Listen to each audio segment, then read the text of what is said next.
परमात्मा सर्वसृष्टि रचनहार कुल मालिक कबीर देव कबीर साहब अल्लाहु अकबर, ये वही परमात्मा है जिसने सर्व ब्रह्मांडों की रचना की है। उस परमेश्वर का नाम कबीर है जो उसी नाम से युक्त वो परमात्मा कलयुग में प्रकट होते हैं। वो परमात्मा काशी शहर भारतवर्ष की पवित्र धरातल पर धरती पर सन 1398 संवत 1455 को ज्येष्ठ सुदी पूर्णमासी के दिन सतलोक से चलकर आए, एक शिशु रूप धारण किया और काशी में बने एक लहर तारा नामक तालाब में विकसित कमल के फूल पर वो पूर्ण परमात्मा विराजमान हुए, एक बालक रूप धारण करके। उस परमेश्वर को एक नीरू नीमा नाम के जुलाहा पति पत्नी उस कमल के फूल से उठा ले गए। वो निसंतान थे। परमेश्वर ने एक मनुष्य की लीला की, एक जीवन, एक साधारण मनुष्य की तरह जीवन जी करके एक एग्जाम्पल कोड किया, हमारे लिए उदाहरण बनाया कि परमात्मा पाने के लिए ना जाति विशेष की आवश्यकता है और न ही घने सेठ की आवश्यकता है, न ही जंगल में जाके वन में जाकर के या गुफाओं में घुस के या नंगा रह के या दाढ़ी मूछ मुंडा के कोई साधना करने की आवश्यकता है। परमात्मा कैसे प्राप्त होता है, वो पूरा जो है परमात्मा ने पूर्ण रूप से सब क्रियाएं हमें प्रैक्टिकल करके दिखाया।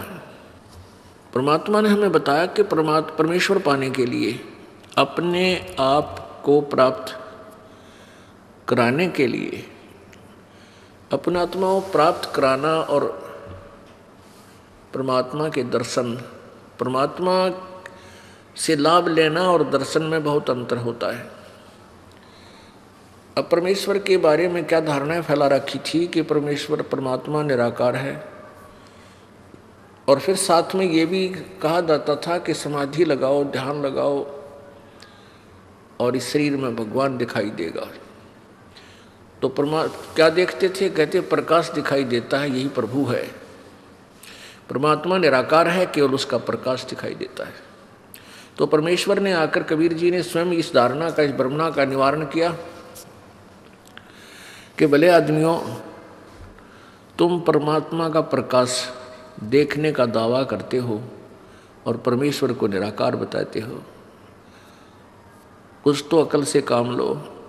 अब सूर्य को निराकार बताते हैं और कहते हैं हमने सूर्य का प्रकाश देखा। सूर्य बिना प्रकाश देखा किसका? प्रभु के बिना प्रकाश तुम देख किसका रहे हो? परमेश्वर ने आकर के यही बताया कि उस परमेश्वर के पाने के लिए ना तो घनी ऊंची जाति, यानी जाति कोई भी हो, जैसे यहाँ 4 वर्ण बना रखे हैं, ब्राह्मण, वैश्य, क्षत्रिय और शूद्र। ये तो हमारी अपनी बनाई हुई सीमाएं हैं। परमात्मा के दरबार में ये कोई सीमा नहीं है। परमात्मा ने आत्मा देखनी है, उसके अंदर कितना लगन है, कितनी श्रद्धा है, ये देखना है। और उसकी भक्ति, वे ऑफ वर्शिप, पूजा की विधि जो है वो शास्त्र अनुकूल देखना है। वो किसी भी जाति का हो, गरीब हो या साहूकार, निर्धन हो या सेठ हो, रंक हो या राजा हो, परमात्मा आत्मा का सौदागर है और जाति और धन उसने नहीं देखना होता। इसलिए परमेश्वर ने एक रोल किया, एक गरीब बिल्कुल निर्धन दुल्हे का, और अंतिम वर्ण में, चौथे वर्ण में आगे शूद्र वर्ण में, उसमें जाति पाति का बहुत बोलबाला था, छुआछूत गणी थी। और केवल एक ब्राह्मण वर्ग ने परमात्मा की भक्ति का, परमात्मा के पाने का ठेका ले रखा था, और वर्ग को परमात्मा की महिमा ना सुनाने का, ना उसको जानने का, और न ही उसकी साधना करने का कोई अधिकार उन्हें नहीं दे रखा था।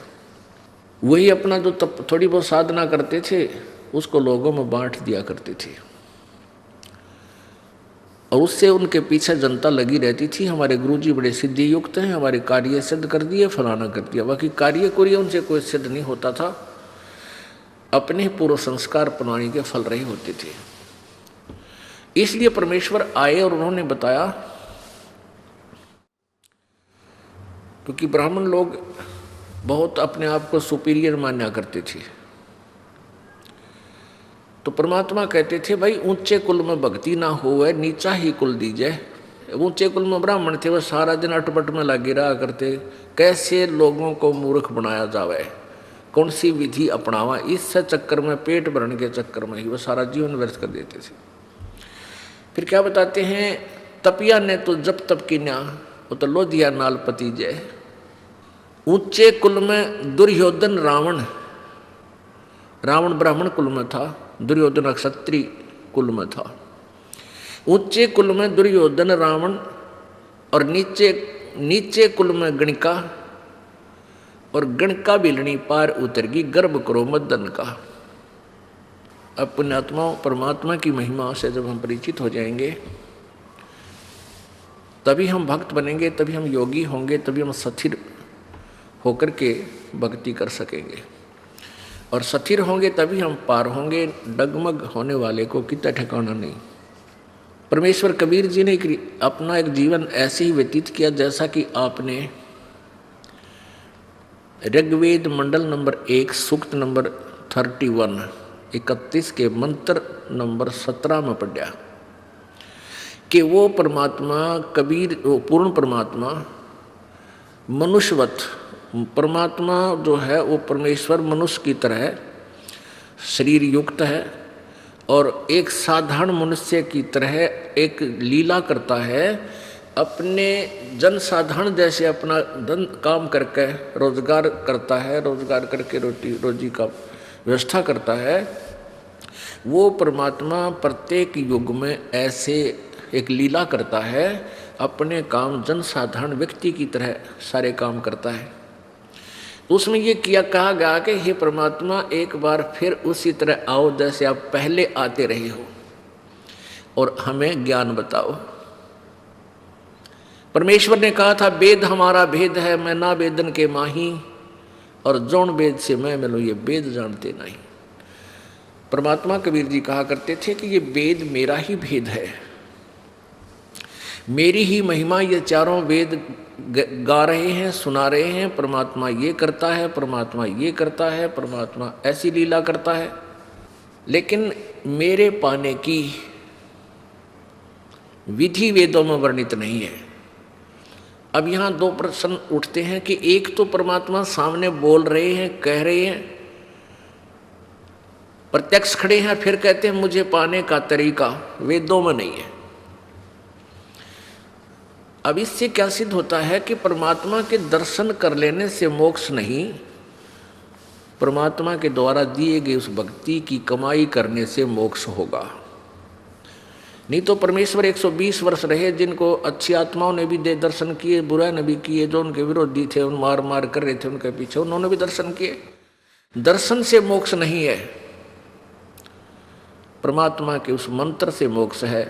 मोक्ष का मीन है कि जैसे हम परमात्मा ने हमें विधि बताई है वह कमाई कराएंगे, उस राम नाम के धन को जोड़ेंगे, उस भक्ति की शक्ति योग के बलते, भक्ति के बल से, उस राम नाम की कमाई की शक्ति से हम सतलोक जाएंगे, वहाँ जाकर के हम परमानेंट सुखी हो जाएंगे।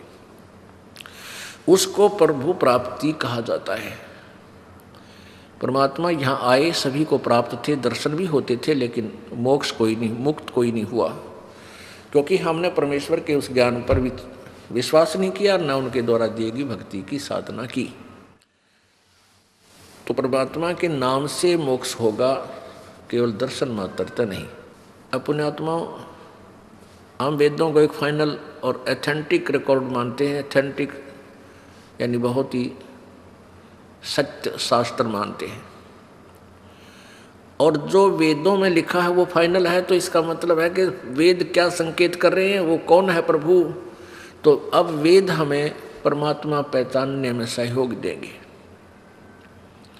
हम प्रभु को पहचान नहीं सके क्योंकि डुप्लीकेट भगवान गढ़े हैं। हमने ओरिजिनल प्रभु चाहिए। इस ओरिजिनल प्रभु को पहचान करने के लिए हमने वेदों का सहयोग लेना पड़ेगा, क्योंकि हम वेदों को सत्य मानते हैं।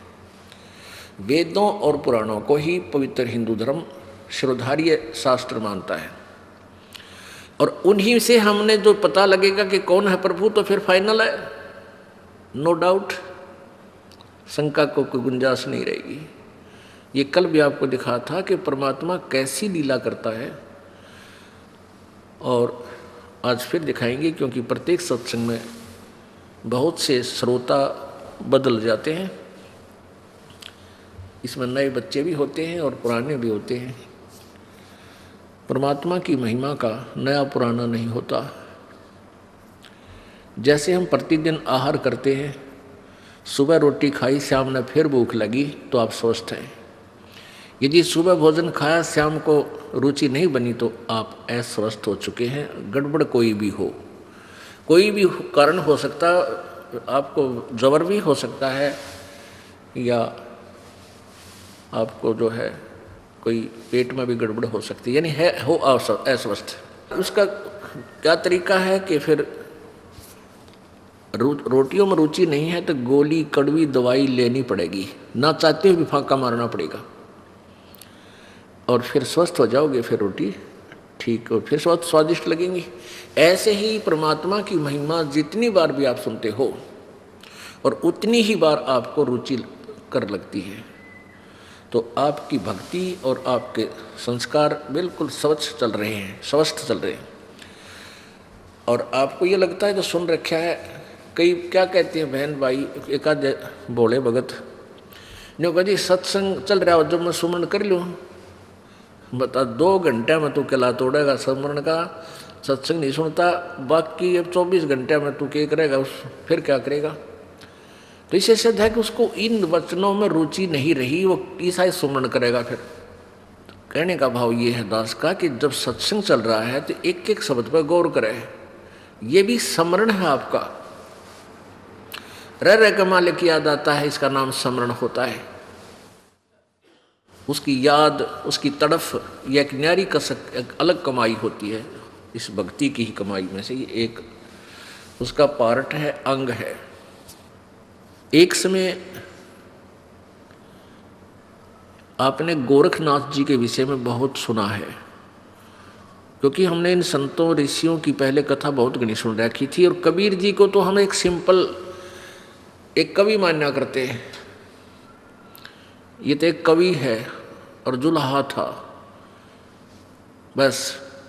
और जो सिद्धि वाले संत थे, वो उनको हम संत ऋषि महाराज महात्मा मान्या करते थे। गोरखनाथ जी में इतनी सिद्धि थी। एक समय गोरखनाथ जी के गुरु मच्छंदर नाथ जी, ये नाथ संत नाथ जो परंपरा वाले होते हैं, ये कनपाड़े नाथ और गढ़नाथ, बिना कनपाड़े, ये सारे शिवजी के पुजारी होते हैं। और शिवजी भगवान के पास 8 सिद्धियां हैं। इन 8 सिद्धियों में से किसी को 1 खिलौना दे देता है, किसी को 2 दे देता है, किसी को 3 दे देता है। 1, 2, 3 बस, कोई ज़्यादा से ज़्यादा किसी को 4 पूरी नहीं देगा, क्योंकि फिर तो उससे सुप्रीम हो, उसी के बराबर हो जाते हैं। 1, 2 खिलौना दे देता है, जिस कारण से वो हल्दी की गांठ प्राप्त करके पंसारी बन जाते हैं। और परमात्मा कबीर जी कहते हैं, शब्द महल में सिद्ध 24 हंस बिछोड़े बिस्वे 20। गरीबदास जी बता रहे हैं अपने कबीर परमेश्वर की महिमा, कि हमारे कबीर भगवान ने जो हमें मंत्र दिया है उसमें 24 सिद्धियां आ जाती हैं आपको। आप ऐसा सिमरण कर रहे हो, इस मंत्र से आपको जब ये तीनों मंत्र मिल जाएंगे और सच्ची लगन से आप जाप करते रहोगे, आपके अंदर 24 सिद्धियां आ जाएंगी। लेकिन इनको कभी भूल कर भी प्रयोग नहीं करना, नहीं तो आपका काम बिगड़ जाएगा। क्योंकि फिर आपकी प्रभुता बन जाएगी, लोग आपके पीछे पीछे घूमने लग जाएंगे, आप झाड़े लाने लग जाओगे, किसी को आशीर्वाद किसी को बद्दुआ, और अपने सारी कमाई को यही नाश करके चले जाओगे। ऐसा ही ये ऋषि और सिद्ध लोग करते रहे। पहले तो डरे डोयाते बैटरी चार्ज कर लेते, जंगलों में बैठ कर वन में जाकर 10-10, 15, 12-12 वर्ष,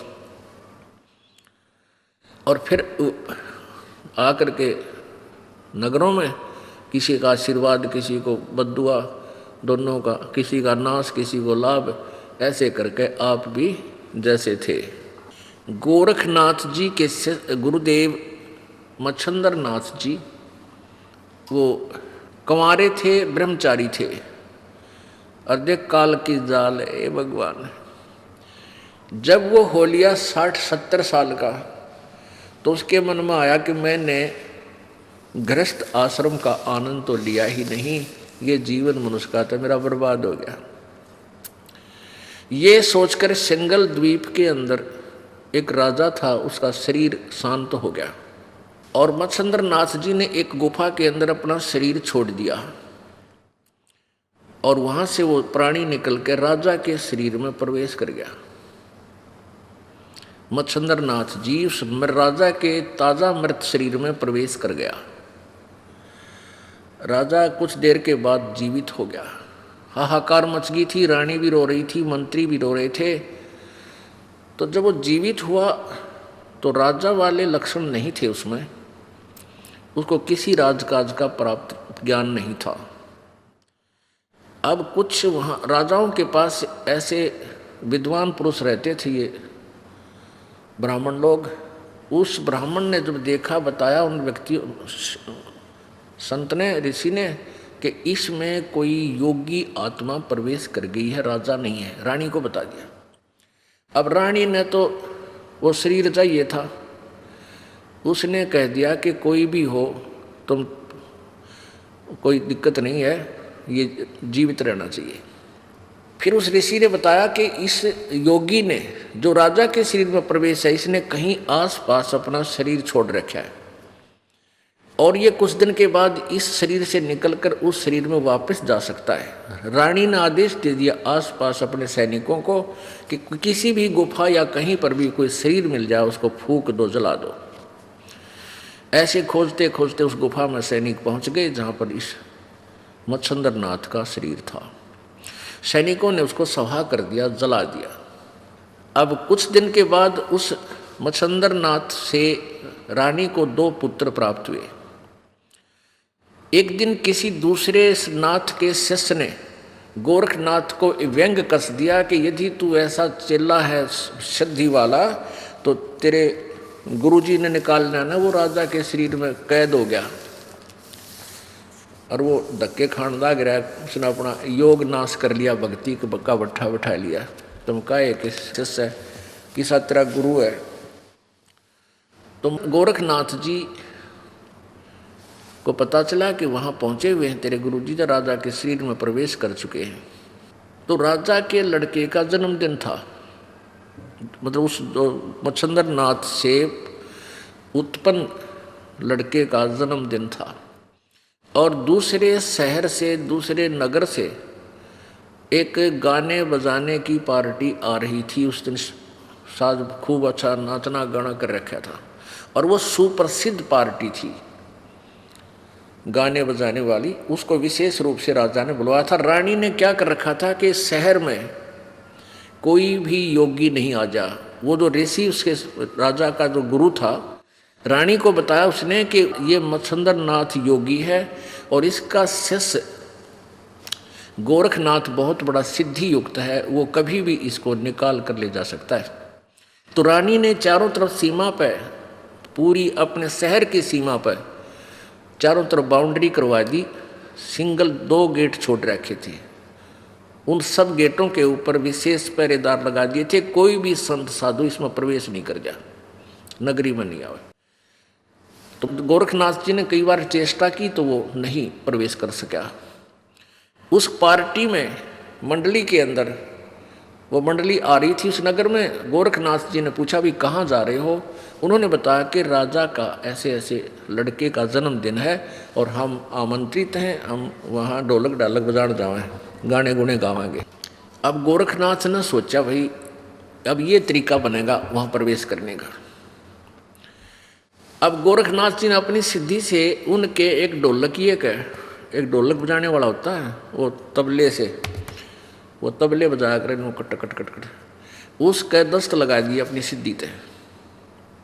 और उसके इतने दस्त लग गए कि 5-5 मिनट में वो फ्रेश होने जान लग गया। अब वो बिल्कुल शहर के पास आई हुए थे मंडली।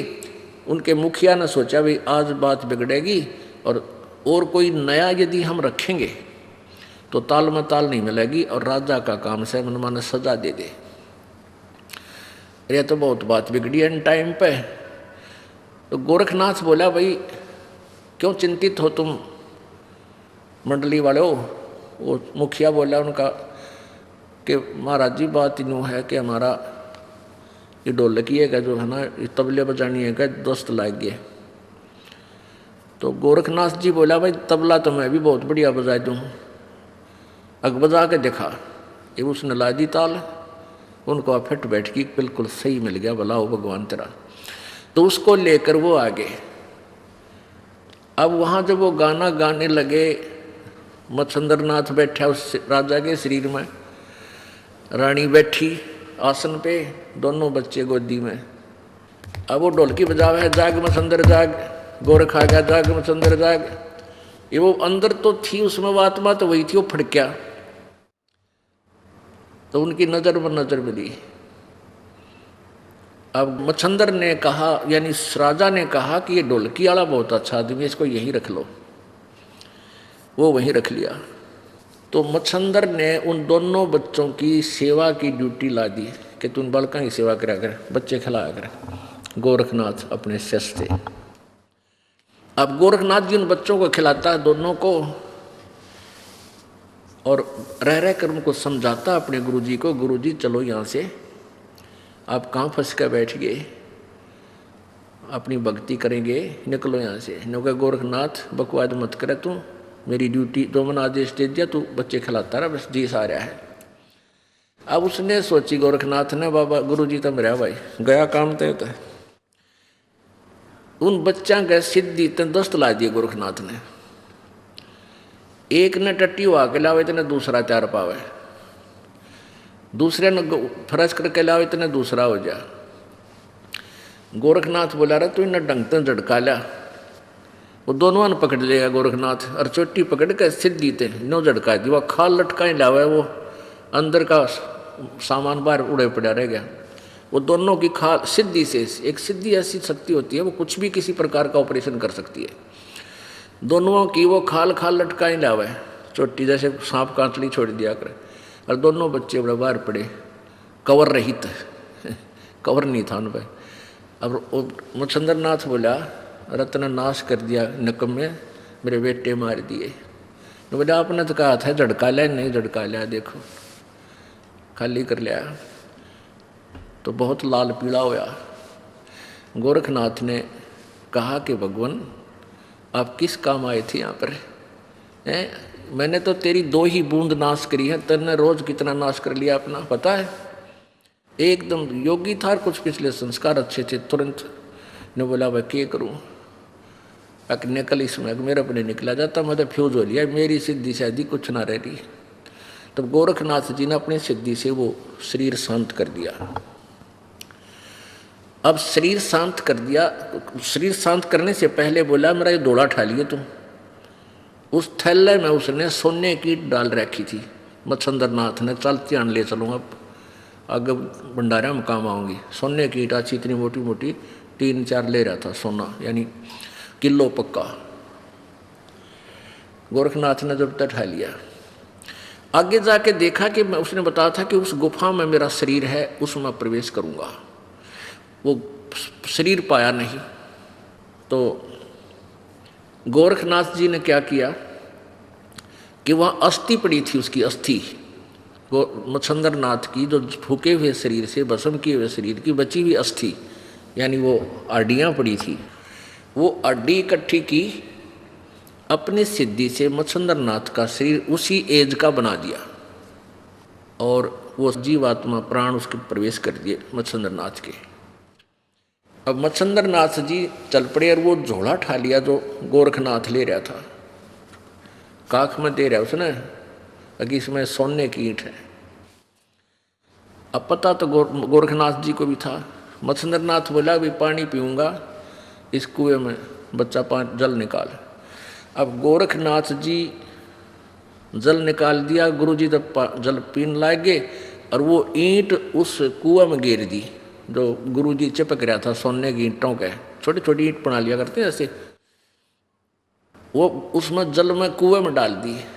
वो मच्छंद्र नाथ एक लाठी ठावर एक दर है और 20 गाली सुना दी उसने गोरखनाथ ने, तू नाश है, निकम्मा है, तने नाश कर दिया है, इतना कीमती सोना था तने जल में गिर दिया, तेरी तो बुद्धि भ्रष्ट हो रही है। तब गोरखनाथ जी बोले, गुरुदेव हम परमात्मा पाने के लिए निकले थे, ये फिर राजंश को खा के आपके अंदर ये संग्रह संचन की बीमारी फेर होगी। तो जब वो बिल्कुल शांत ना हुआ ना मच्छंद्र गोरखनाथ, वहाँ एक छोटी सी पहाड़ी थी, अपनी सिद्धि शक्ति से उस पत्थर को, पूरी पहाड़ी को सोना बना दिया। अगले गुरु जी एक ईंट पर मरण न हो रहे हो, उठा लो, कितना उठाओगे इसमें। तब गोरखनाथ मच्छंद्र नाथ शांत हो गया, रे तरह के जो भी हो कित डले डो रहा हूँ, कहीं माटी का करोगे क्या तुम। यानी अब जो ये दास आपको एग्जाम्पल देने जा रहा है, इसका रिजल्ट देखना क्या होगा। इसको तत्व ज्ञान कहते हैं। तत्व ज्ञान क्या होता है, जैसे देसी घी ने गर्म करे और फिर अच्छी तरह ताक नारा डाल दे, वो शुद्ध हो जाता। तो ये शुद्ध घी जो है ये तत्व ज्ञान है। अब हमने केवल वो खिचड़ी ज्ञान सुन रखा था जिसमें वो सारा डंगा भी अंदर ही होता है, मक्खन जिसे बोलते हैं। अब वो दोनों गुरु चेला आगे, ठीक है। अब ये देखना कि गोरखनाथ जी ने मुर्दा भी जीवित कर दिया और एक पहाड़ी को सोने में भी परिवर्तित कर दिया, और फिर भी मोक्ष नहीं था, फिर भी मोक्ष नहीं था। क्या बताते हैं परमात्मा कि ये सिद्धियां जो होती हैं ये इस प्राणी की शत्रु होती हैं। इन सिद्धियों के कारण इसमें प्रभुता आ जाती है, दुनिया नमस्कार करती है, उसके चारों तरफ मंडरा जाती है और फिर वो प्रभु बन जाता है और यथार्थ साधना ना करके फिर यहीं पर वो अपना 84 लाख योनियों में धक्के खाता रहता है। अब परमात्मा क्या बताते हैं, एक अगस्त ऋषि थे, उन्होंने सारे जीवन में सिद्धि साधना की।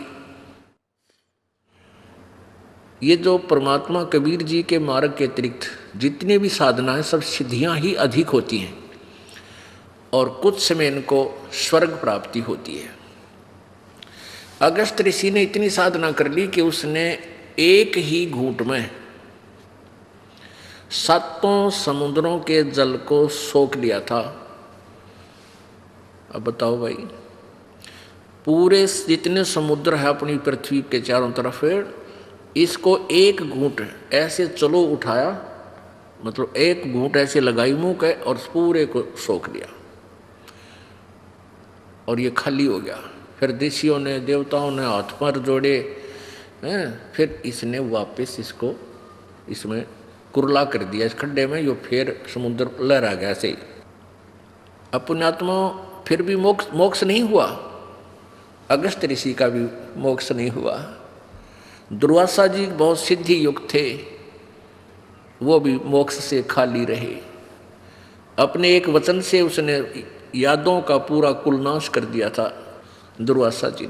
तो क्या बताते हैं परमात्मा कबीर परमेश्वर जी की महिमा, संत गरीबदास जी अपनी अमृतवाणी में कबीर जी से प्राप्त ज्ञान को कैसे समझाते हैं। शब्द महल में सिद्ध चौरी 24 हंस बिछोड़े बिस्वे 20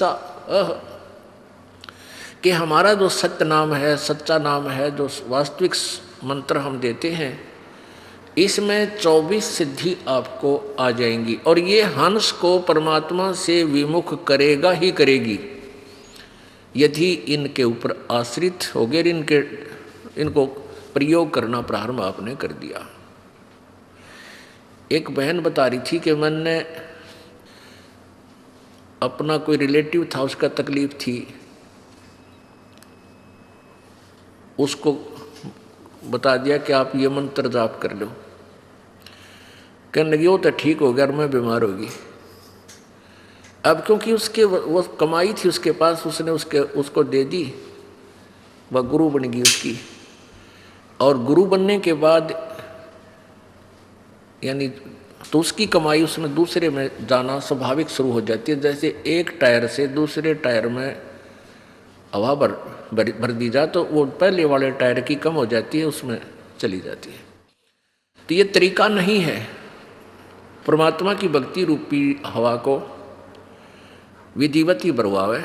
गुरु जी के पास वो पंप होता है जो कितने ही भरवा ले सबके टायरों को फुल कर देता है। और टायर से टायर में डालते हैं तो वो हम अपना भी काम बिगाड़ रहे हैं। तो ऐसे ही होता रहा। अब हम आशीर्वाद देते हैं, जैसे बूढ़े बुजुर्ग आशीर्वाद दिया करते और बच्चे उनके चरण छूते वो आशीर्वाद देते थे, तो वो टायर से टायर में हवा डाला करते। लास्ट में बूढ़े की बिरान माटी हो जाती, वो आशीर्वाद दे के उन बच्चा ने थोड़ा बहुत लाभ दे देता था। जिसी भी उसकी टोकरी में, उसके थैले में जो धन था भक्ति का, वो खत्म कर देता था, बाद में आप भुगत कर मेरा करता। तो ये तरीके हमने सारे गलत अपना रखे थे, इनको सबको सुचारू करना पड़ेगा। भले ही एक बार आपको थोड़ा कठिनाई का सामना करना पड़ेगा, क्योंकि समाज सारा ही विपरीत दिशा में जा रहा है, तो हमने इसको सुचारू करने में इन कठिनाइयों को भी झेलना ही पड़ेगा। शब्द महल में सिद्ध 24 हंस बिछोड़े बिस्वे 20। बिस्वे 20 माने पक्कम पक्का। और इस जीव को ये परमात्मा से दूर करता है ये सिद्धि 24। एक सिद्धि सुरदेव मिलावे, एक सिद्धि मन व्यर्ति बतावे, एक सिद्धि होवे पौन स्वरूपी, एक सिद्धि होवे अनुरूपी, एक सिद्धि निस्वासर जागे, एक सिद्धि सेवक हो आगे, एक सिद्धि सुरगापुर ध्यावे, एक सिद्धि जो सब गट छावे, एक सिद्धि सब सागर पीवे, एक सिद्धि जो बहुजुग जीवे, एक सिद्धि जो उड़े आकाशा, एक सिद्धि परलोक के वासा,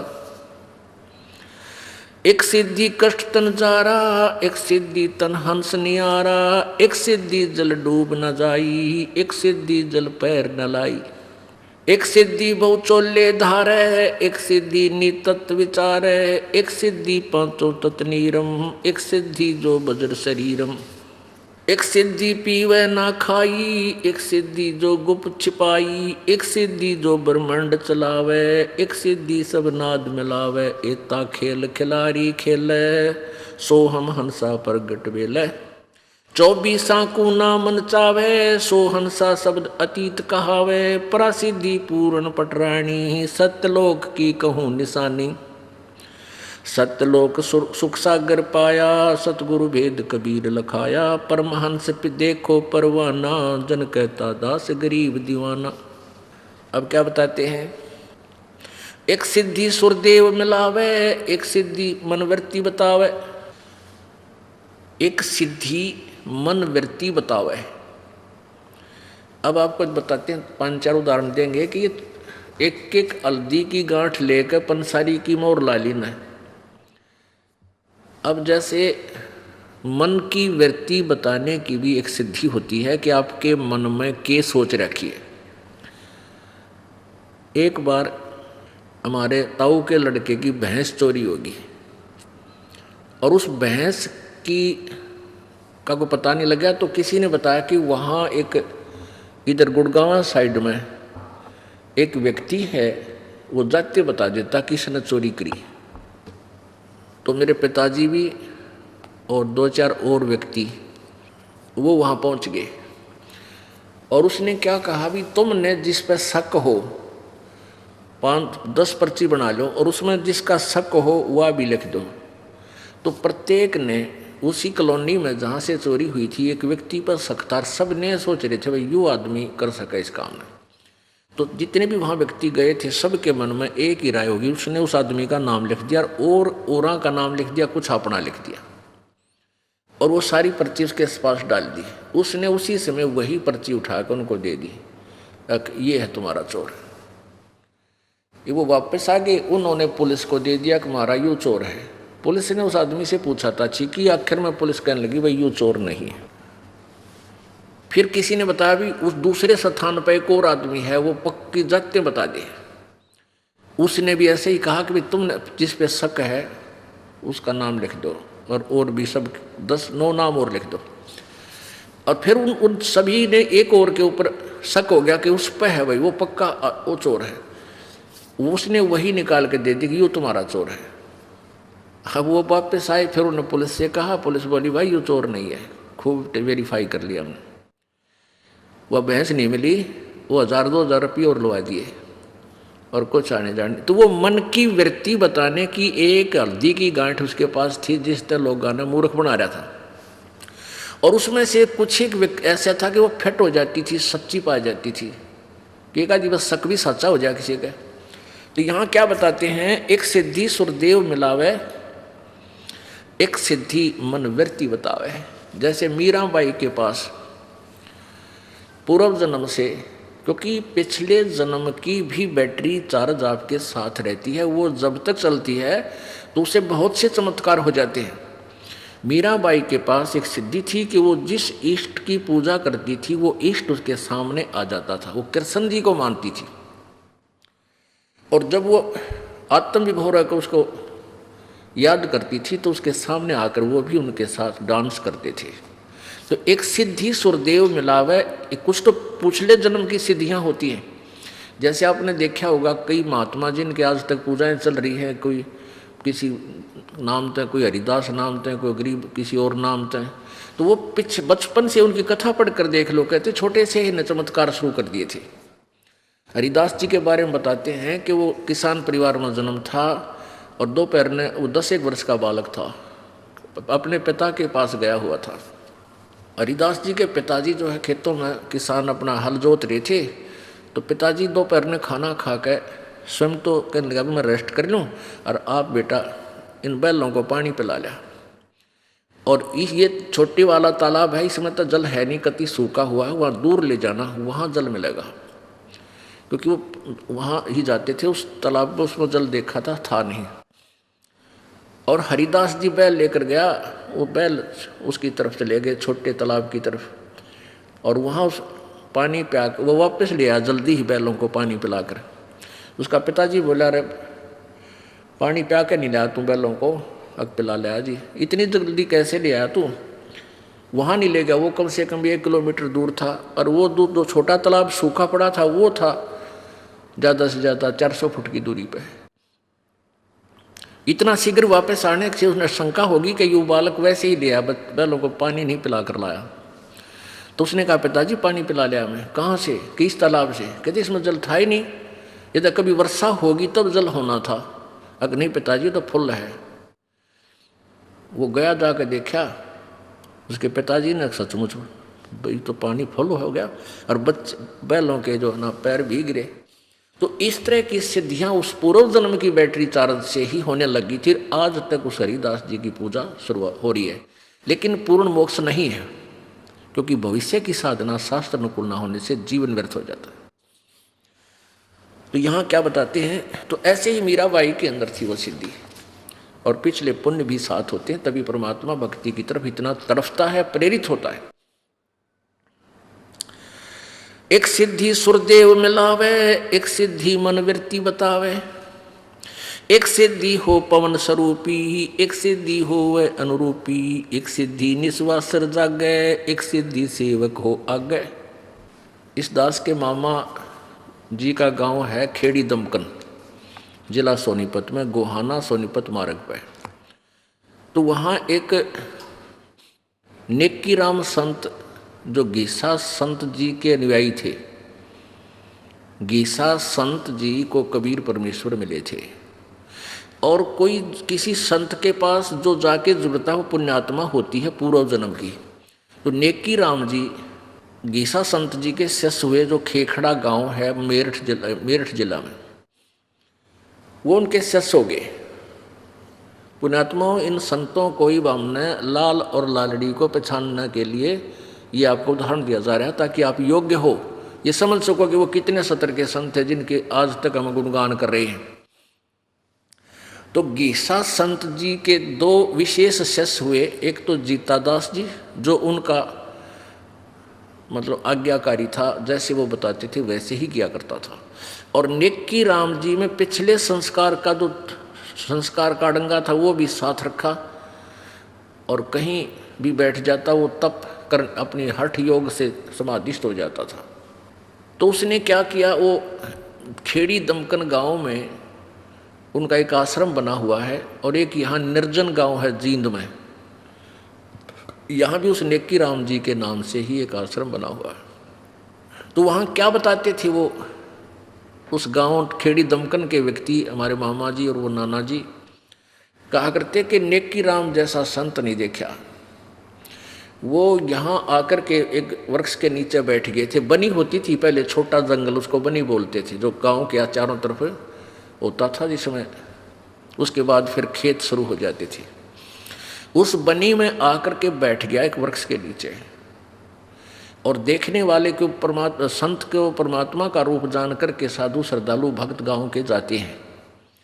भगतजन जाकर बैठ गए, उनकी सेवा करने लगे।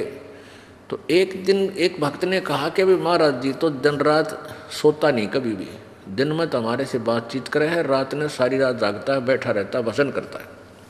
तो गांव के लोगों ने गुप्त रूप से छुप के उसकी परीक्षा की, तो देखा, छुप के देखते रहे, 15 दिन तक वो सोया नहीं, दिन रात जाग्या करता, और स्वस्थ 1 महीना हो गया, 2 महीने तक वो ऐसे नहीं सोया।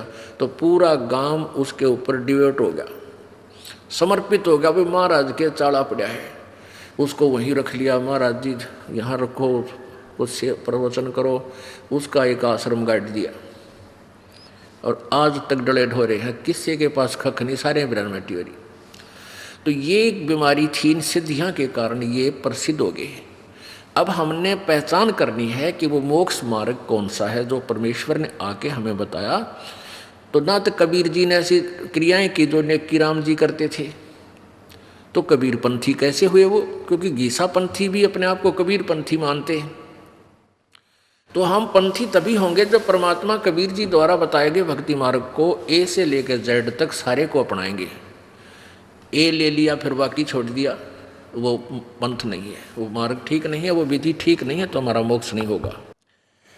एक सिद्धि निस्वासर जागे, एक सिद्धि सेवक हो आगे।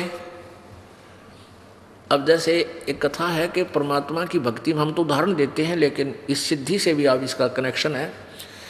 जैसे कई भक्त कहते हैं इस मन न कुकर डाटा, ये तो भूत है, ये कोई न कोई कुबद सोचता ही रहता है। तो संत ने, परमात्मा ने, संतों ने ये बताया है कि इस मन को कैसे रोके, काम हो इतना तक काम करे, ना राम नाम पर लाजे। एक सिद्ध ने अपने चेले से कहा, बेटा ये तू सिद्धि कर ले। उसने वह सिद्धि कर ली, होगी तेरी सिद्धि कंप्लीट होगी है, और इसको मेरी अब्सेंस में प्रयोग मत करना। एक बार गुरुजी चले गए सैर सपट्टे ने 1-2 दिन के लिए, तो चेला एक दिन तक दुखी हुआ, रोटी राटी खुद बनाई, पहला गुरुजी बनाता था उसकी रोटी, खाना बनाता था, ये मांग कर लाता, आप बनाता, फिर उस दिन वो आप ही मांग कर लाता, चेला मांग कर लाता था, गुरुजी रोटी बना दिया करता, उन्होंने ऐसे सेवा बांट रखी। अब चेला आप पे लाओ और आप पे बनाओ, दुखी सा हो गया। उसने सोची अब गुरुजी ने कोई सिद्धि कराई थी मेरे, तो उसने प्रयोग करके देखता हूँ कि सांग है यो। तो उसने वह सिद्धि को, यानी वह फ्लॉपी खोल दी, सीडी खोल ली, वह सिद्धि उसने अपनी खोल ली। तो उसमें क्या हुआ कि एक जंद हो गया खड़ा सामने, एक भूत, और वो कहने लगा बाबा जी बात सुन ले, या तो मैंने काम बताए रखिए ना तेरी टिटवी दाबूंगा, जय मुझे तूने काम नहीं बताया तो तन्ना मारूंगा। अब वो डर गया भाई तक सूता का। वो कहने लगा जा आटा मांग के लिया। वो आटा मांग लिया मिनटों में। फिर कहने लगा तू अग्नि जला, अग्नि जला दी। रोटी बना, रोटी बना दी। कहने लगा पानी लिया, पानी भी लिया। फिर बोला झाड़ू लगा, झाड़ू लगा दिया कि बोले। अब वो मर गया भाई, ये भी वो कसूता काम हो गया। इतने में गुरुजी आ गया। वो डर बहुत गया कि भी वो मारेगा तेरे को। वो गुरुजी आ गया तो अब दौड़ के गया और गुरुजी के चरणों में गिर गया और कहने लगा गुरुजी मुझे बचा लो, मुझे बचा लो। क्या हो गया भाई, क्यों मारेगा? गुरुजी बोले निकम्मे, मैं तेरे को नाट्या था भाई, मना किया था कि मेरे सामने ही उसको प्रयोग करना, मेरी अब्सेंस में नहीं करना। तने गलती कर दी। पर एक काम कर, इसको न्यू कह दे एक लंबा बांस ले आ। उसको कह दिया उसने, जा भाई जंद लंबा बांस ले आ। वो लंबा बांस ले आ। फिर गुरुजी बोला इसने न्यू कह जड़ गाड़ दे जमीन में। उसने कहा तो उसने गाड़ दिया। फिर गुरुजी बोले न्यू कह दे इसने इसके ऊपर चढ़ दे जा, उतरे जा, मैंने काम होगा जब तने बुला लूँगा ना, यूँ काम लगा रहे। तो कहने का भाव ये है कि इस मन रूपी भूत ने इस राम नाम के बांस पर गाड़ चढ़ाना शुरू कर दो। यो परमात्मा ने बांस दे दिया आप तक सिमरण का। जब ये भूत काम से फुर्सत हो, काम करे, इतने काम करे, और फिर इस भूत ने इस राम नाम के बांस पे चढ़ाए रखे, इन्हें नीचे नहीं उतरने देना। यो फिर कोई और को भी सोचेगा ना जाने क्या की रागनी कंपटीशन में जा बिठावेगा। तो एक सिद्धि सेवक हो आगे। अब वो सिद्धि जो उसने की थी उसका दास बन गया, जो आज्ञा दे वो काम वो करने लग गया। तो ये भी मोक्ष नहीं है। ये तो एक नौकर अपनी कमाई तो एक नौकर रख लिया, दैट्स ऑल। एक सिद्धि सुरगापुर ध्यावे, एक सिद्धि सब गठ छावे, एक सिद्धि सब सागर पीवे, एक सिद्धि जो बहुजुग जीवे। एक सिद्धि सुरगापुर ध्यावे, एक सिद्धि जो उड़े आकाशा, एक सिद्धि परलोक के वासा। आकाश में उड़ जाने की भी एक सिद्धि होती है। बस जो सुखदेव ऋषि के पास थी वो आकाश में उड़ जाता था, पूर्व जन्म की सिद्धि तय, और स्वर्ग में चला जाता था। उसको वहाँ स्थायी स्थान नहीं मिला। उसको भी आदेश दिया गया विष्णु जी के द्वारा कि वापस जाओ, गुरु बनाओ, और गुरु जी के द्वारा दिए गए भक्ति धन को इकट्ठा करके फिर यहाँ आओ बेटा, ऐसे कोई ना रहने दे तेरे को यहाँ पर। गर्भ योगेश्वर गुरु बिना वो करता हर की सेवे। पूजा भी करता था वो, लेकिन गुरु जी नहीं थे, उसके बिना गुरु के करता था। और पूर्व जन्म से उसमें सिद्धियां भी थी। तो वो अंडी पाक गया, वो पूरा फूल गया कि तेरे जैसा कोई ऋषि नहीं, आकाश में उड़ जाता है और भक्ति तू कर ही रहा है, गुरु की आवश्यकता क्या है। तब विष्णु जी ने उसको समझाया जाके नाम ले राजा जनक से। तो कहने का भाव ये है कि फिर उसने राजा जनक जी से उपदेश लिया, गुरु बनाया, फिर वो स्वर्ग में गया, बैकुंठ में गया। परमेश्वर कबीर जी कहते हैं गर्भ योगेश्वर गुरु बिना वही लाग करता हर की सेवे। कहे कबीर बैकुंठ से वो फेर दिया सुखदेव।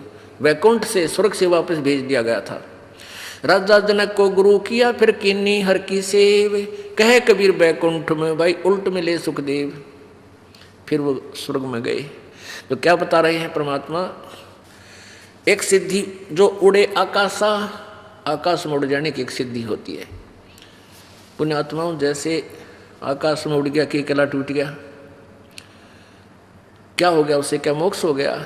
हम उस समय जैसे ही कोई आदमी थोड़ा सा भी 2 फुट ऊपर हो जाए जमीन तो सारा दुनिया कटका मर जाए उसके पास, वो और तो भगता पड़ा है। तो ये तो भाई कति भगवान पा लिया। नहीं, जैसे चींटी होती है ना, चींटियाँ कीड़ी, इनमें कुछ पाँखों वाली कीड़ी होती है और उनसे थोड़ी मजबूत भी होती है, बड़ी शरीर में भी तगड़ी होती है। और वर्षा के दिनों में वो अपने बिलों से बाहर निकल आती है और बाहर जहाँ कहीं लाइट चस रही होती है, पहले तो दीपक होया करते थे, उन दीपकों के ऊपर जाकर वो जड़कर मर जाती थी। अब वो चींटियों में प्रधान पाक रही थी, सुप्रीम हो रही थी, क्योंकि वो उड़ जाया करती थी। तो वो आम चींटी उन देवता मान रही थी कि ये तो देवता हो गया, आकाश में उड़ जाते हैं। अब यहाँ आप देखते हैं, देखना चमास यानी वर्षा के दिनों में बहुत सी चींटियाँ निकल आती हैं बाहर। वो पंखों वाली, और इन ट्यूबों के चारों तरफ मंडराती रहती हैं, और 2 घंटे में उनकी पाँख टूट जाती है, वो पंख टूट जाती हैं, वो ज़मीन पर गिर जाती हैं और चींटी की चींटी रह जाती है, वो कीड़ा का कीड़ा रह गया फिर भी। तो ऐसे ही जो सिद्धि प्राप्त प्राणी है, आकाश में उड़ जाता है या किसके अंदर कोई और सिद्धियां हैं, तो ये सब सिद्धि कुछ दिनों में ऐसे समाप्त हो जाएंगी और वो जीव का जीव रह जाएगा। एक सिद्धि जल डूब न जाई, एक सिद्धि जल पैर न लाई। एक यहाँ सुसाना गांव है, सुसाना, इस रोहतक के सोनीपत रोड के ऊपर सुसाना गांव है।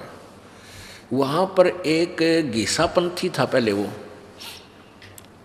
गीसापंथी था, उनका नाम कोई कुछ नारायण महाराज कह दे है, कोई कुछ कह दे, उसका नाम तो कुछ और ही था। तो उसमें के सिद्धि मान रखी थी लोगों ने कि वो जल में बढ़ जाता था, जोड़ में, कीचड़ में, उसके पैर का पानी नहीं लग गया करता। अरे इससे कारण उसका महल मकान गाड़ दिया और पूरा आश्रम बना दिया और दुनिया उसने पूजन लाएगी। अरे आप फिर उसकी बिरान मट्टी होगा मेरा। लास्ट में उसके पैरा में भी जो ना सोजन आ गई थी और कीड़े चाल पड़े थे। ऐसा दुखी होकर उसकी मृत्यु हुई। कई महीनों तक शरीर घाट पर चारपाई पर पड़ा रहा। तो यहाँ कहते हैं एक सिद्धि जल डूब ना जाई, एक सिद्धि जल पैर न लाई। 2 एक ही गुरु के शिष्य थे, वो सिद्धि वाला ही गुरु था। तो सिद्धि वाले गुरु ने अपने शिष्यों को बता रखा था कि बेटा ऐसे साधना करो, ऐसे साधना करो, सिद्धि प्राप्त करो और तुम्हारी महिमा हो जाएगी संसार में। तो कुछ दिनों के बाद गुरु जी का देहांत हो गया। तो दोनों चेले उस कुटिया ने छोड़कर चल पड़े। एक इधर को चला गया, एक दूसरी साइड में। उनमें से एक को परमेश्वर कबीर जी का ज्ञान मिल गया। यानी कबीर जी का अनुयायी कोई संत था, उसका ज्ञान सुना तो उस व्यक्ति ने अपना वो महात्मा, सिद्धि वाले महात्मा का मंत्र छोड़कर आत्म कल्याण वाला मार्ग अपना लिया। उस पता लगा कि सिद्धियां तो बच्चों के खिलौने हैं, काल की भूल भुलैया है। उसने वो साधना त्याग दी और गुरु बदल लिया। 12 वर्ष के बाद वो दोनों ही सिद्ध। अच्छा, उस दिन के बाद क्या हुआ कि वो जो जिसका वो शिष्य बना था कबीर पंथी संत का,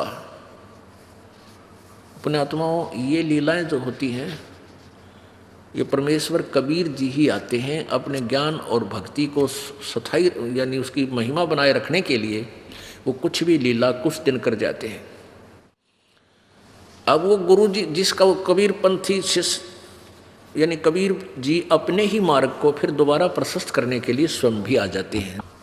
जैसे कबीर जी 600 वर्ष पहले स्वयं आए थे, परमात्मा अपना ज्ञान देगे, भक्ति बतागे। अब इस कलयुग में, इस बिचली पीढ़ी में इसको प्रफुल्लित करना था, उन्होंने स्वयं ही आना था।